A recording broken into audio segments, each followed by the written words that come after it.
Blah blah blah blah blah blah blah blah blah blah blah blah blah blah.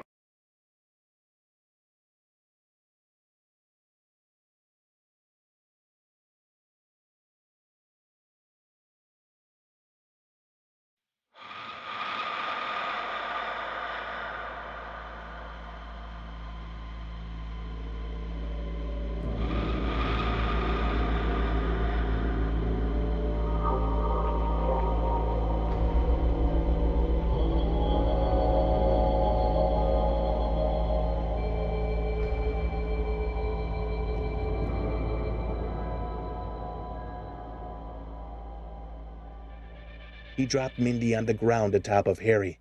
When she pushed up to her feet, the axe came whistling through the air with the blunt sledgehammer backside of the axe head.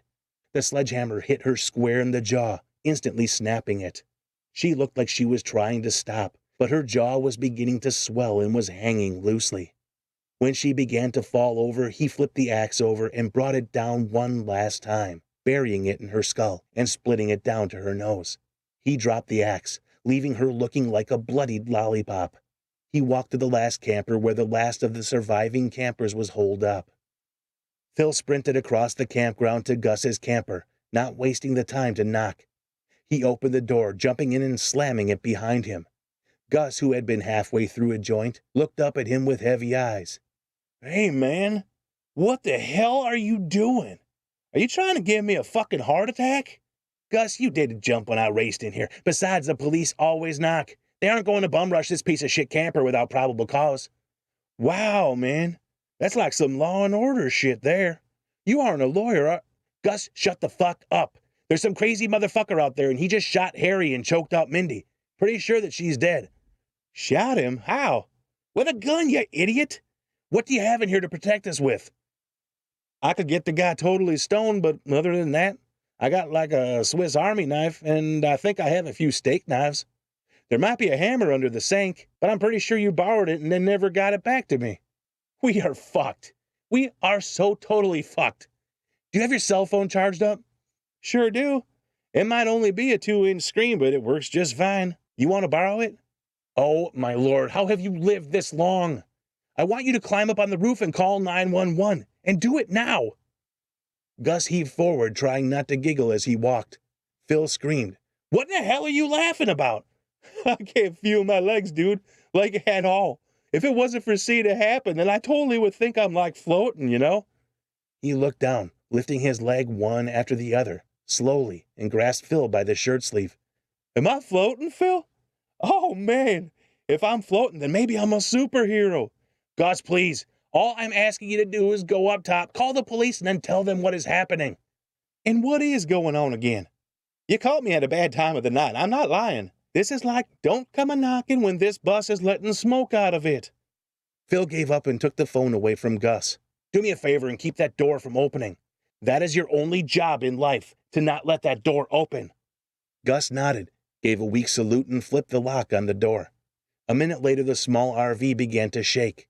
Phil climbed atop of the stove and squeezed out of the small hatch opening and up top to the roof. When he brought the phone up, he realized that there was a code needed. He tried to whisper loud enough to be heard, but couldn't get Gus's attention. The stranger walked with a hunger deep within for the camper. He put his hand on the door to pull it open, but when twisted, did not budge. Matt slammed both hands on the door, and the small camper rocked back and forth.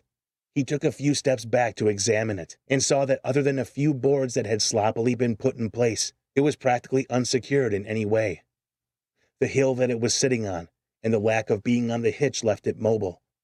When the camper began to shake, he got behind it, lifting with all his strength, until it began to roll, and was heading in a straight path for the small tree line below. Phil looked over the side, trying to see what the masked man was doing. When he realized what it was, a sickening feeling ran through his gut. He took a guess on the phone code, one that he hoped would save his life, and pressed in 420 and hit enter, watching a light go red saying failure. Phil punched in 0420, and the light turned green.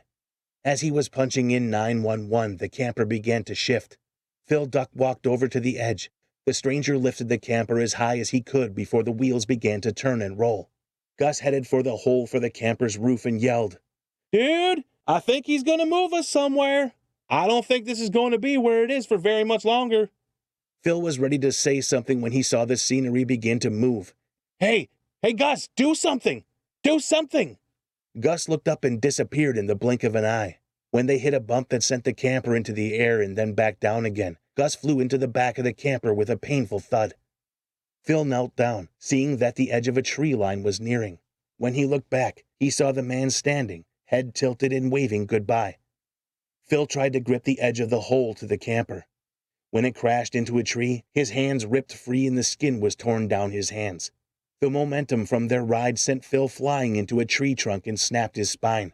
Phil sat in the woods watching the man walk slowly towards them, with the moonlight peeking over his shoulder. Phil screamed in pain and out of fear. Gus? Gus? Are you all right in there? Are you okay? Gus moaned and Phil looked around, knowing he wasn't going to be any help. He saw the phone, now just barely glowing. He army crawled towards it, screaming with each pull of his weight through the brush and leaves, his legs numb. He couldn't see the stranger anymore and didn't know what to do. When he had the phone, he punched 911 in as quickly as possible. He hit send and looked down, waiting for the phone to ring. It was the longest 5 seconds of his life. 911, please state your emergency. Hello, is there anyone there? You've reached 911. Please state your emergency. The crack of branches behind Phil made him turn around. He screamed when he saw the stranger and his white mask practically glowing in the dead of night. He moved forward until he was not more than a few feet from Phil. The stranger bent down, clutching the man who was screaming for an audience that had no interest in his pain. Matt put one hand at the bottom of his jaw and the other at the top, and used his powerful arms to pry his mouth open until it snapped. Phil's cries became muffled as blood filled his throat and he began to choke on it. Gus watched as Phil's body began to shake on the ground. When the stranger pushed up from Phil, his head looked more like a Venus flytrap with the separation of his jaw. Gus gawked when he saw the white mask and the cross that had fresh blood drawn across it. The stranger saw Gus watching him and stormed towards the entrance of the front of the camper. Gus saw this, turned around and ran for the door, pushing out of the camper and falling flat on his face. At first he pushed up to his feet, walking as quickly as he could, just barely keeping ahead of the masked stranger.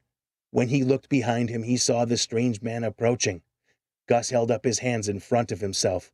Please don't shoot me. Don't shoot, I won't say anything. The stranger walked up to him, putting a heel down into his face. He kicked Gus so hard that as his head whipped backwards, he had a rainbow of teeth knocked free that flew out, disappearing in the long, unkempt grass behind him. Blood escaped his quivering lips. All he could keep saying was, Don't shoot me. Don't shoot me. The stranger leaned over Gus and slapped him across the face with his pistol. He felt in his pockets, pulling out a pair of pliers. Gus was crying like an insane man, or possibly one that knew how the end would come. When Gus wouldn't shut up, he held up a finger to his own mouth, shaking his head, telling him to be quiet. He wiped the blood from Gus's face and across his mask, smearing it with some of the carnage. He stuck the knife blade between his teeth, twisting it so that he could get it opened. When he did, he squeezed tight with the pliers, pulling his tongue from his mouth until it would not stretch any further. Gus was clawing at his arms, but his efforts were being ignored. The stranger brought the knife up, rubbing it down one side of his cheek and then up the other. The only spots clean on Gus's cheeks were from the tears that were washing away the blood. The knife came down fast and without regard for the damage that it was about to cause.